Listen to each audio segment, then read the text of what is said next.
அதிமுக மற்றும் கூட்டணி கட்சிகள் போட்டியிடும் தொகுதிகள் விரைவில் இறுதி செய்யப்பட்டு அறிவிக்கப்படும் என துணை முதலமைச்சர் ஓ பன்னீர்செல்வம் தெரிவித்துள்ளார்.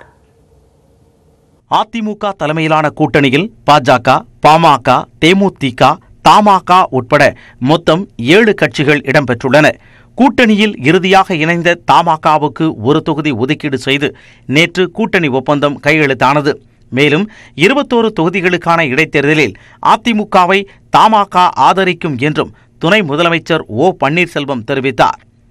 கூட்டணி கட்சிகளுக்கு 20 தொகுதிகளை ஒதுக்கியுள்ள அதிமுக எஞ்சியுள்ள 20 தொகுதிகளில் போட்டியிடுகிறது.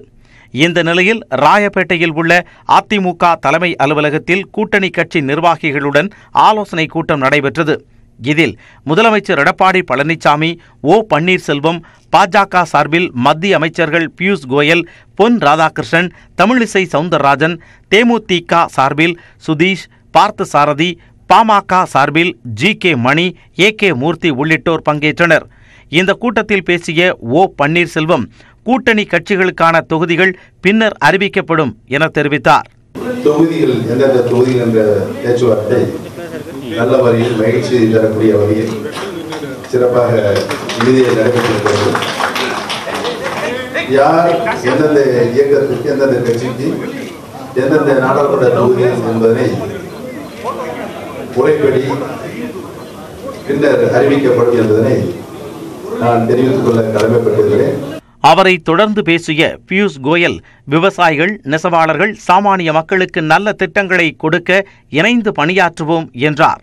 All the friends to defeat the DMK Congress and so that we can win all the 40 seats in Tamil Nadu and Puducherry.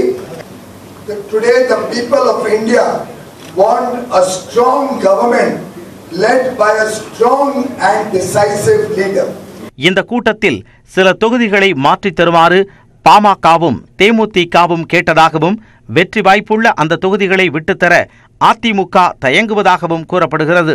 இதனால் சுமார் 3 மணி நேரம் நடைபெற்ற ஆலோசனை கூட்டம் முடிவு எட்டப்படாமல் முடிந்தது. கூட்டத்திற்கு பிறகு செய்தியாளர்களை சந்தித்த அமைச்சர் ஜெயக்குமார், கூட்டணி கட்சிகள் போட்டியிடும் தொகுதிகள் குறித்து விரைவில் அறிவிக்கப்படும் என்றார். சட்டசபை இடைத்தேர்தல் மற்றும் நாடாளுமன்ற தேர்தல் குறித்து புதிய விளக்கத்தையும் அமைச்சர் ஜெயக்குமார் அளித்தார். கண்களும் இதயம் ரொம்ப முக்கியம். இதயம் பொறுத்தவரையில் பாராளுமன்றம், கண்களை பொறுத்தவரை சட்டமன்றம். அதனால் 18லும் வெற்றி பெறுவோம், 40லும் வெற்றி பெறுவோம். நாடும் நமதே, 40 நமதே. இதைத் தொடர்ந்து இரவு 9 மணிக்கு கிரவுண்ட் பிளாசாவில் அதிமுக, பாஜக இடையே பேச்சுவார்த்தை நடைபெற்றது. அதில் ஓ பன்னீர்செல்வம், பியூஷ் கோயல், தமிழிசை உள்ளிட்ட பலர் பங்கேற்றனர். நள்ளிரவு 12:30 மணி வரை நீடித்த பேச்சுவார்த்தையில் பாஜக போட்டியிடும் தொகுதிகள் இறுதி செய்யப்பட்டுள்ளதாக கூறப்படுகிறது.